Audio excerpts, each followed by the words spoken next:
Hello class, this is going to be a video on algebraic fractions. It's going to be a multi-part series where we're going to learn to use the four basic operations, which is addition, subtraction, multiplication, division, to algebraic fractions where it's only going to be pronumerals on the numerator. By that we mean, if these ones in black pen are regular fractions, first of all, that's a half, that's a 3/4, 5/7, 12/9, 25/15. Okay, so these are just all regular fractions. Well, if these are fractions, an algebraic fraction is any expression where there's, any fraction where there's an algebra expression in there. So a over 2, algebraic fraction. 3a over 4, it's an algebraic fractions. 5x over 8, algebraic fraction. 12y over 9, algebraic fraction, and so on. Even something as complicated such as this one, 11x plus 3 over 4. These are all algebraic fractions. Now, before we go on, first thing we have to learn is, equivalent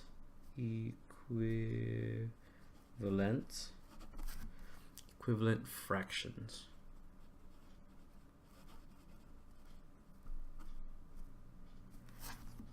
Now, with equivalent fractions, we need to remember from fractions in general what an equivalent fraction is. So by that I mean, if we had 4 over 5 is equal to something over 35, what is this something here? Well, if we can recall that if this changed to 35, this must also change by the same factor. By that I mean 5 times what gives me 35?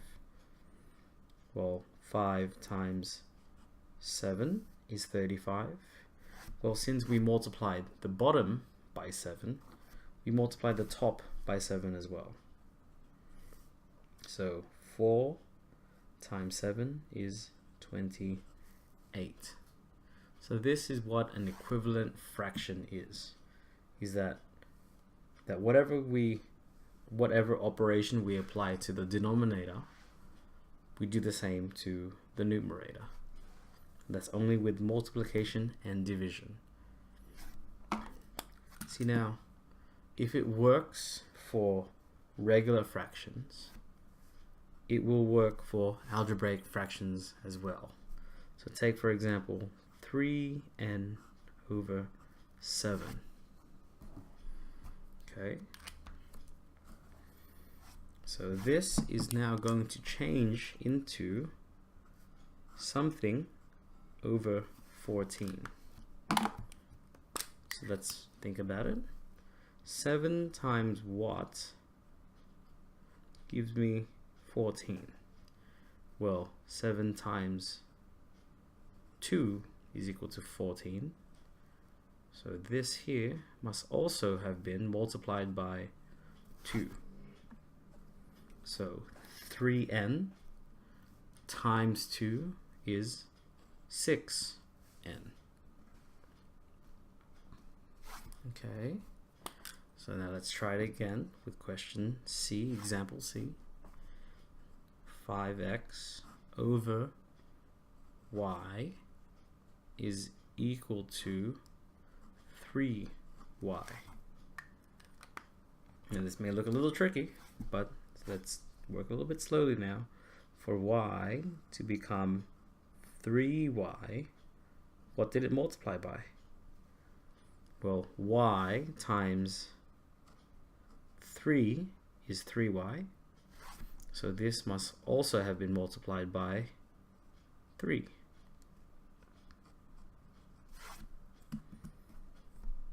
So 5x times 3 is 15x. getting a little trickier now. Here we have question D is 3a over 4b squared, and we want to make the equivalent fraction to 12b to the power of 7. Okay, now this is a little tricky. So how I do it, how I go about, remember, just letting you know that these arrows that I'm drawing, you don't have to draw them. I do it just to visualize my thought for you. Okay, so we'll focus on the number first. 4 times what gets me to 12? I hope you got it. It's 4 times 3, because 4 times 3 is 12. Now, for b squared to become b to the power of 7, we need more b's.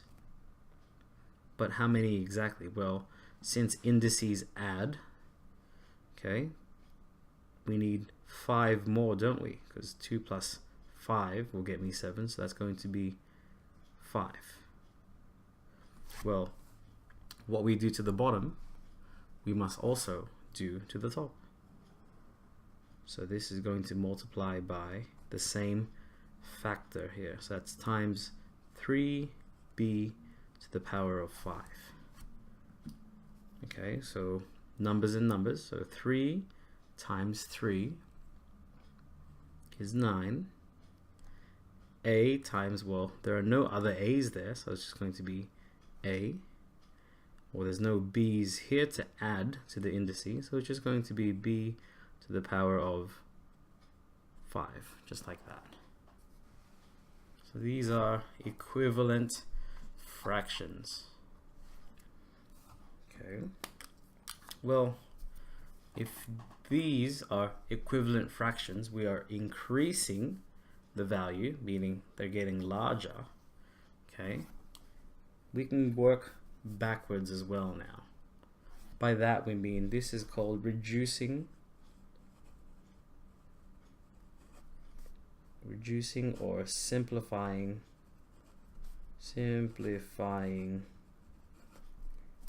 fractions.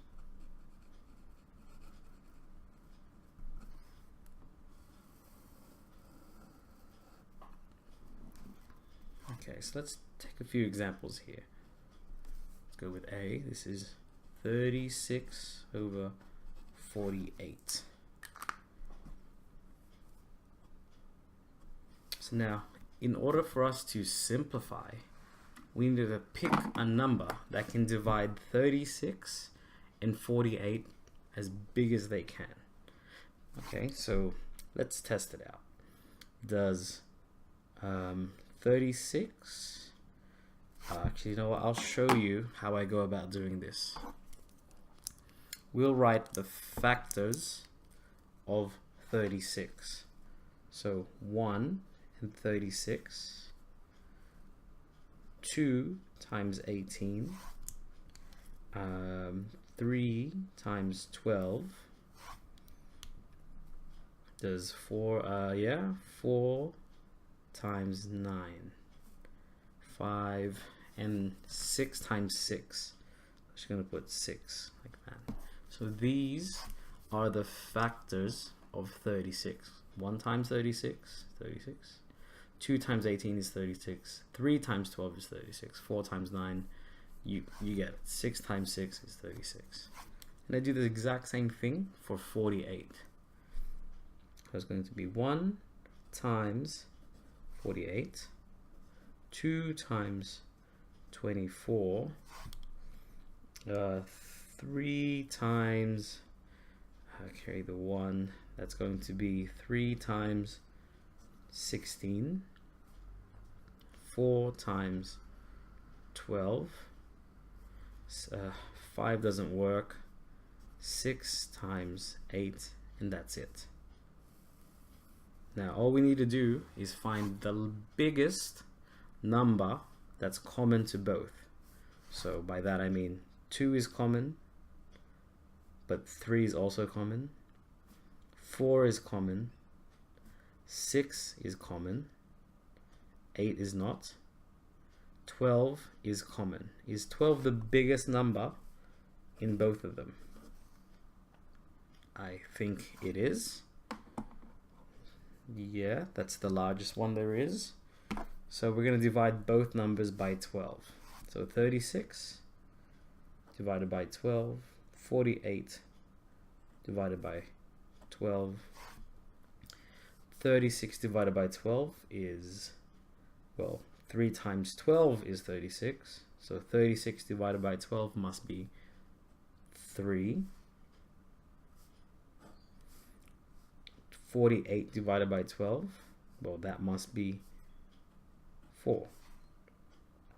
So that right there is the lowest, is the most simplified version of this fraction.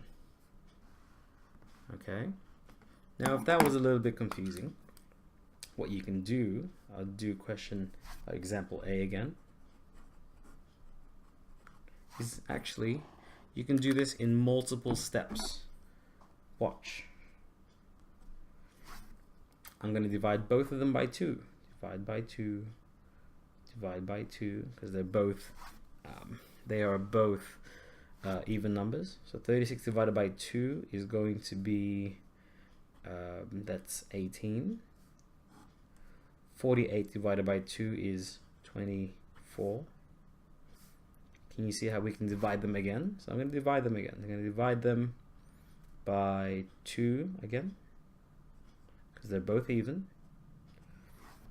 That will give us 18 divided by 2 is 9.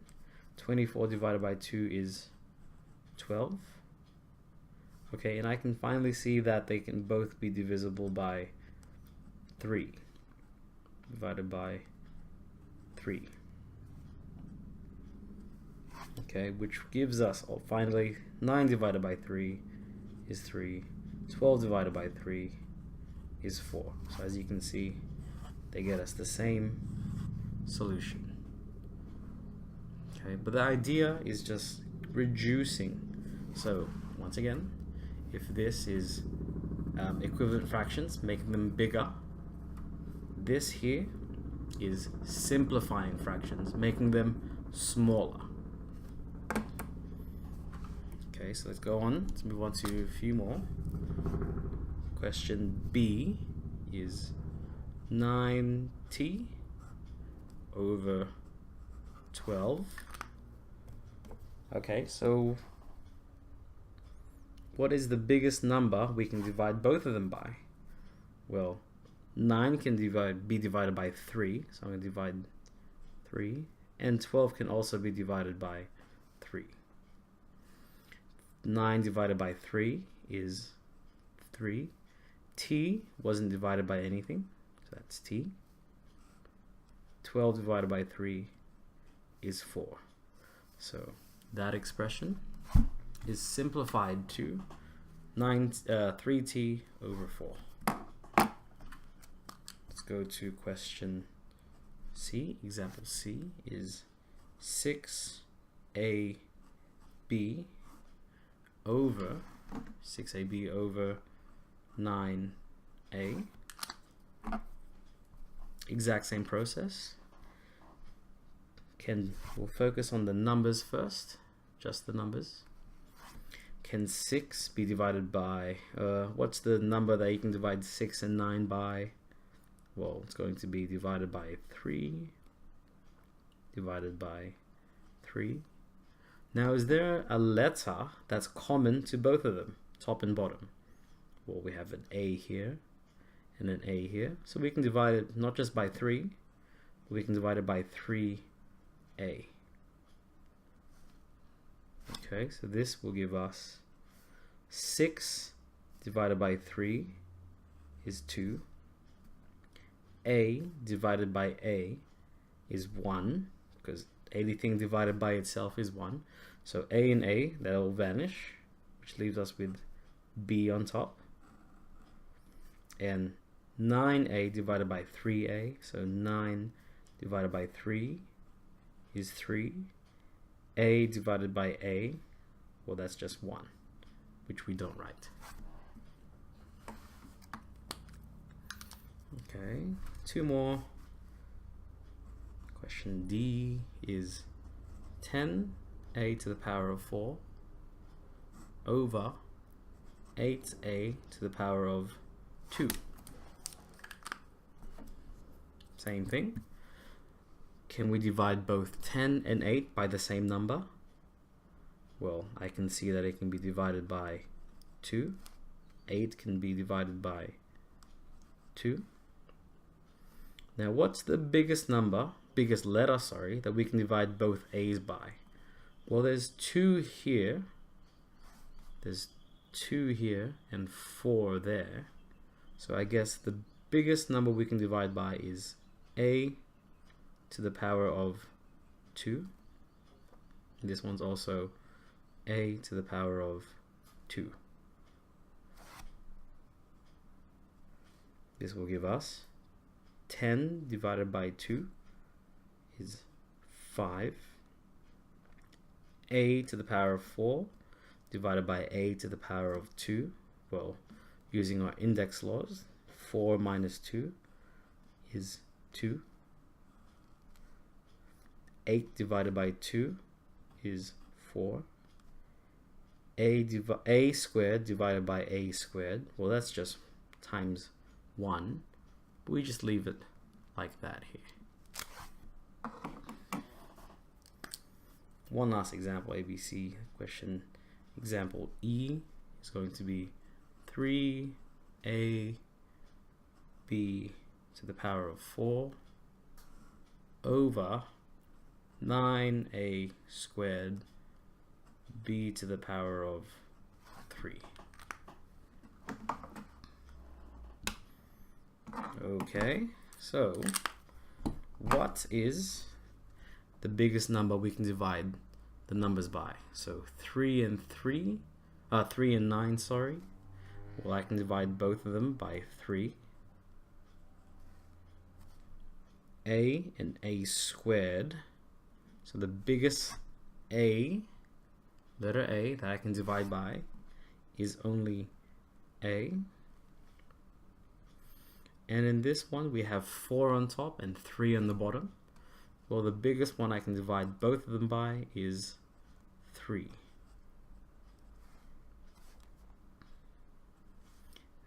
Three divided by 3 is 1. A divided by A, well, so the A goes away. And then b to the power of 4 divided by b to the power of 3. That leaves us with b1, which we don't write, so this is just b. And this one, 9 divided by 3 is going to be 3. A squared divided by a, well, there's going to be 1 left. Then b3 divided by b3, well, there's no b's left. And that concludes our examples here.